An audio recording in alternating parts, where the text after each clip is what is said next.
Now, last but by no means least, V.G. Lee is the acclaimed author of 4 novels and a collection of short stories. The most recent book, Always You Were Dina, was shortlisted for Stonewall Award in 2012, and last year she was named Planet London's Established Writer of the Year, and Not Before Time. She's also a contributor of humour to The Lady magazine and is currently finishing her 5th novel. Please welcome V.G. Lee.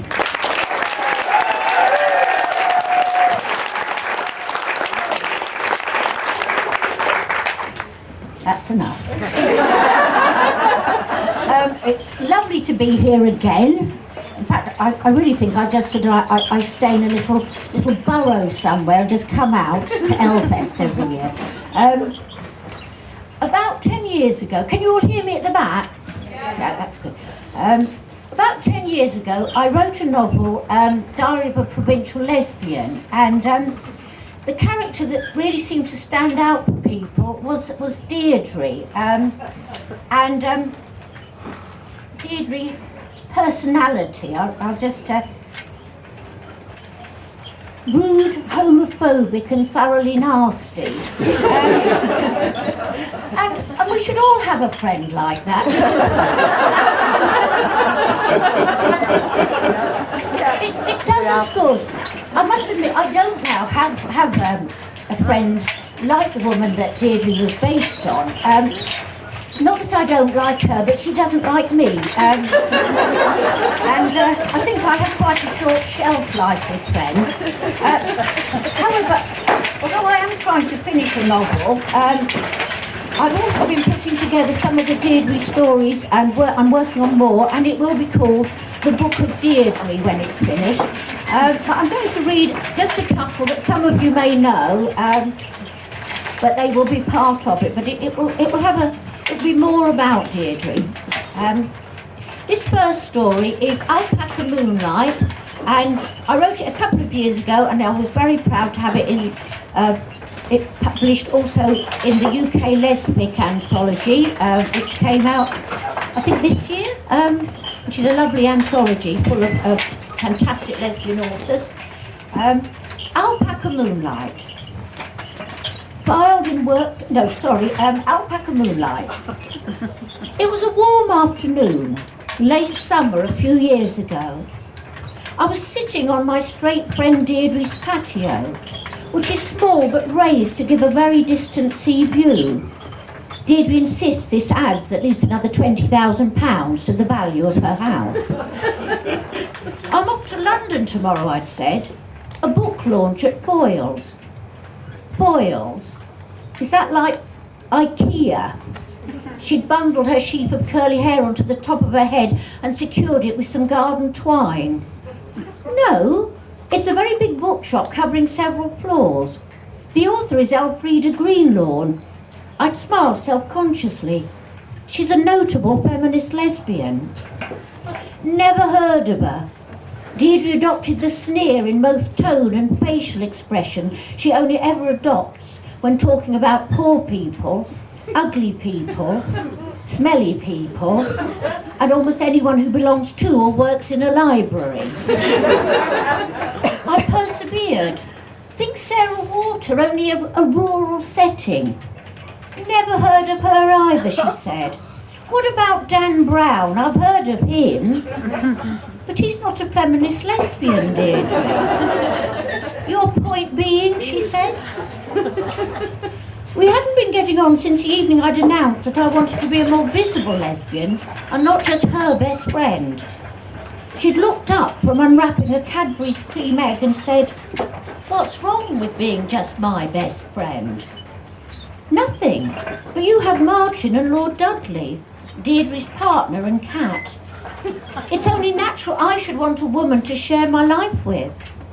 Dude," she'd waved the cream egg at me, "I'd rather eat my own foot than get close up and personal with a woman." "That's because you're straight." Deirdre said, "I am what I am," but she'd looked offended. Back in her garden, she began to spray the foxgloves coming up between the paving stones with weed killer. I said, "Foxgloves are wildflowers, not weeds." "Well, they're dead wildflowers now," she said. "I'll meet you at the bookshop." "But you don't know where it is." Then tell me it's no big deal, is it? And yet, I felt for her that actually it was quite a big deal. Deirdre was perfectly at home in M&S, Debenhams and Evans Outsize. Perfectly at home in Born to Die Young, where she had her blonde highlights enhanced each month. But Deirdre in London, in a bookshop, surrounded by shelves of just books, that was well outside her comfort zone. 4 rows of chairs were arranged in a semicircle. On a small table, copies of Elfrida Greenlawn's new novel Alpaca Moonlight were stacked next to a black and white photograph of the author hugging a sheep. I sat down in the back row as the all-female audience began to drift in. Here was a club that I didn't yet belong to. I dressed carefully. Under normal circumstances, I wear a bra, but no bra that evening. Let it all hang loose, I told my reflection. But just in case it was all hanging a little too loosely, I'd added several concealing ruby knitted cardigans. Several women browsed the shelves. Why hadn't I browsed the shelves? What could be more natural than a lesbian browsing a shelf of lesbian literature? The audience quietened as a large woman wearing a fuchsia pink trouser suit, matching suede booties and carrying several John Lewis carrier bags made her way determinedly towards the woman organising the event. My neighbour turned to me. That must be the author. She looks nothing like that photograph. Actually, that's my friend Deirdre, I said. The organiser had made the same mistake. Holding out her hand, she advanced on Deirdre. Deirdre ignored her. The organiser tried again. Thank you so much for coming all the way from your small holding in the shadow of the Malvern Hills. Like an embattled wild animal, Deirdre glared fiercely at the audience. I stood up and waved. Deirdre, over here! She picked up the chair put out for Elfrida Greenlawn and carried it shoulder high to where I was sitting in the back row. Budge up so I can get this chair in next to my friend, she told the woman sitting next to me. Reluctantly, the woman had budged up. Elfrida Greenlawn looked exactly like her photo. She wore a large pullover, faded cotton trousers and muddy boots. Her hair was admirably wild, tangled and tawny. Deirdre whispered, "That woman's not been near a comb in months." 30 minutes later, however, inspired, I was on my feet clapping and cheering. My mind was full of possibilities that had never occurred to me before. Should I go on a fell walking holiday? Could I sunbathe topless and swim in icy rock pools?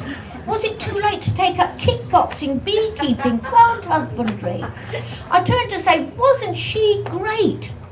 But Deirdre was already several feet away, picking up a book from a display of... She flipped the book open in the middle. Ah, gross! Dude, I'm bringing up my breakfast. A display of lesbian erotica.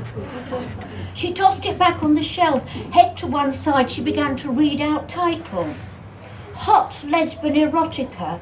Best lesbian bondage erotica. Vampire erotica. 5-minute erotica.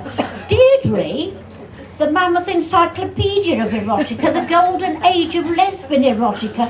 Don't you lesbians have any other interests? It's a display of lesbian erotica, I said. It's not for me, dude. I'll meet you in Pizza Hut. I bought my signed copy of Alpaca Moonlight and set off after her. By the time I reached Pizza Hut, she'd already filled her bowl from the salad bar. One for me too, heavy on the croutons, the way she knows I like. I sat down. Out of the side of her mouth, she said, "Don't look now, but that leser who didn't want to budge up has just followed you in." "Hello again," the woman said, stopping at our table. "Elfrida Greenlawn was terrific, wasn't she?" "She was shite," Deirdre said. I kicked her under the table. "A total loser, small holding in the shadow of the Malvern Hills, my backside. What she needs," Deirdre stabbed a quarter of hard-boiled egg, "is for some big, hairy-ass bloke to give her a good shagging." She looked at me, and you can stop kicking me under the table because this is a free country and I'm entitled to my opinion. 2 Deirdre-less years passed. I found a girlfriend and we went on a fell walking holiday, and I bathed in an icy rock pool and came down with pleurisy. While recovering, my girlfriend met someone else. I joined a kickboxing club but may never go topless or keep these. In all these activities, I didn't once glimpse Deirdre, not even a sight of her in Born to Die Young. And then one morning, just before 9, my bus was stuck in traffic.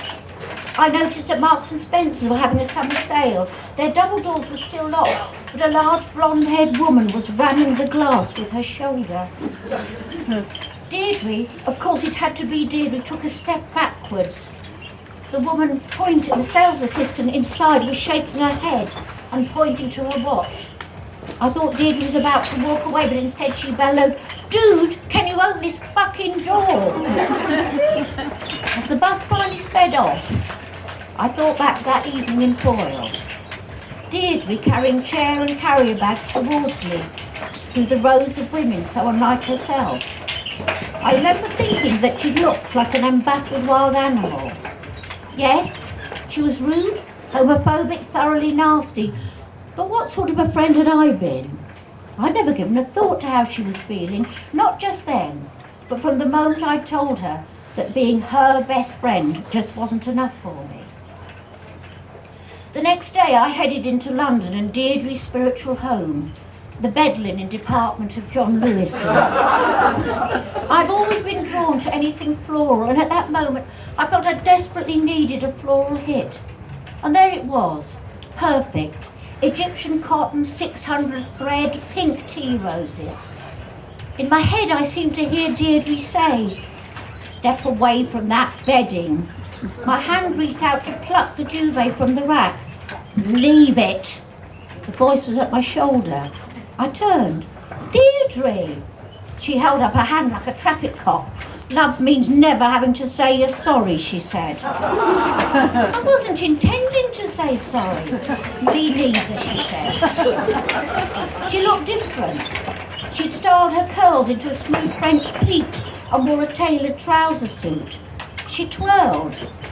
"I'm a feminist now." She held a telescopic umbrella in front of her face as if it was a microphone and sang, "I am strong, I am invincible, I am woman." It was as if there'd been no 2-year break in our friendship. I put the duvet set back on the shelf. By unspoken mutual agreement, we set off in search of the cafeteria. Standing side by side on the escalator heading upwards, Deirdre said, "I saw you once in that bookshop. You were buying an armload of books. Afterwards, I went up to the assistant and said, 'Dude, I'll take whatever that woman in the shapeless cardigan bought.'"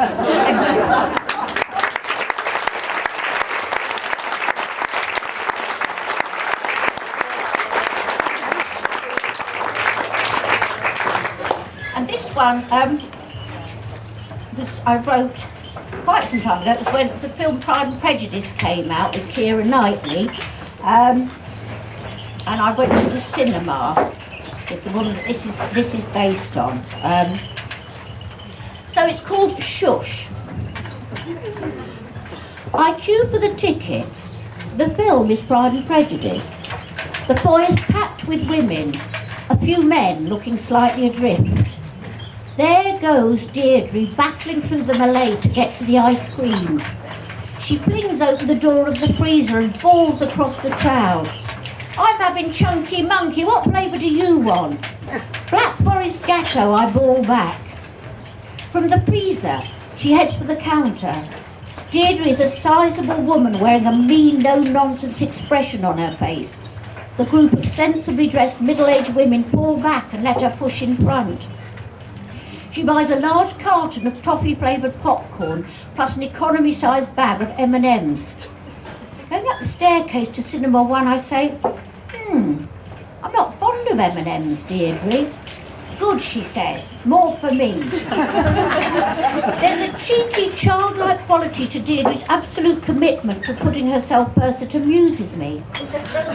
We're settling our seats.